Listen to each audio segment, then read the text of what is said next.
Welcome to another edition of Florida Newsmakers. I'm Alia-Faraj Johnson with our very special guest, Chairman of the Republican Party of Florida, Lenny Curry. Thank you so much for being here with us today. Good to be here. Thanks for having me. Let's talk about the next election. It's never too early to talk about 2014. Do you believe that Republicans are in a pretty good position? You know, Governor Scott obviously seeking another term. 300,000 jobs, over 300,000 jobs created since Rick Scott's been in office with a Republican-led legislature. We've been paying down our debt. Florida's doing exactly what we should be doing nationally. We could be the model for Washington, D.C. Well, when Governor Scott ran as a candidate, one of his top priorities obviously was the economy and creating jobs.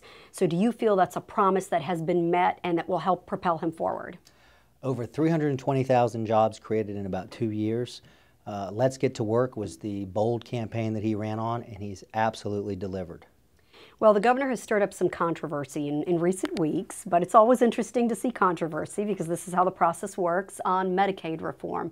What are your thoughts on that? Are you hearing from some of the Tea Party leaders who were there and behind the governor, and what are some of the concerns they're expressing?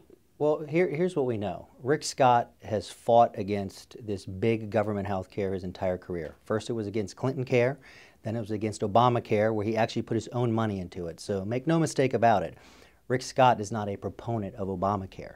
But look, it's the law of the land. He was faced with a set of circumstances, no good choices, and he made the best decision he could with the data in front of him.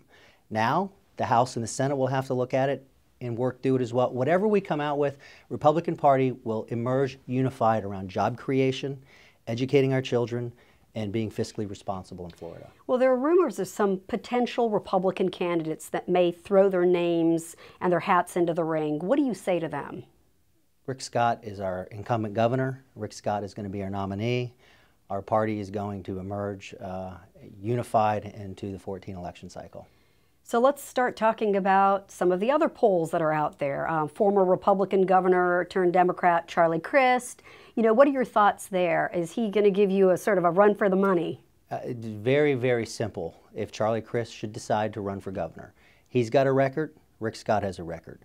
The record of Charlie Crist is over 800,000 jobs lost on his watch, unemployment that went from just over 3% to over 11%, an increase in the debt load by $5 billion. Contrast that with Rick Scott, 320-some thousand jobs created, paid down the debt by $2 billion. The record is clear and it speaks for itself.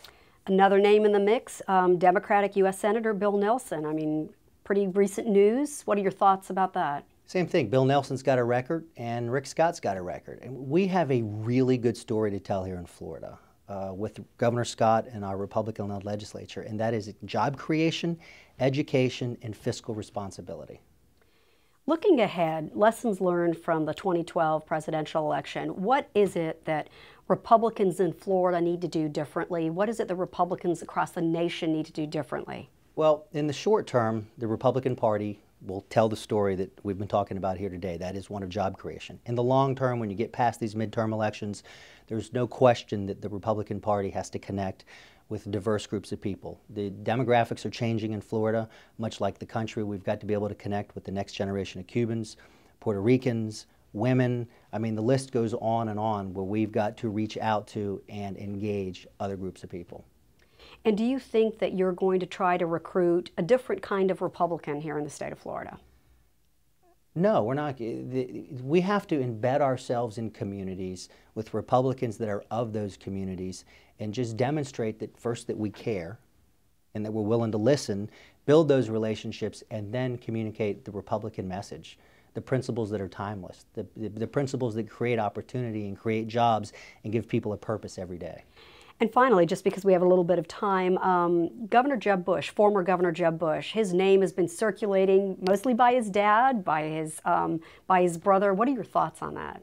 We're hearing a lot of chatter about former Governor Jeb Bush and Senator Marco Rubio potentially running for the presidency.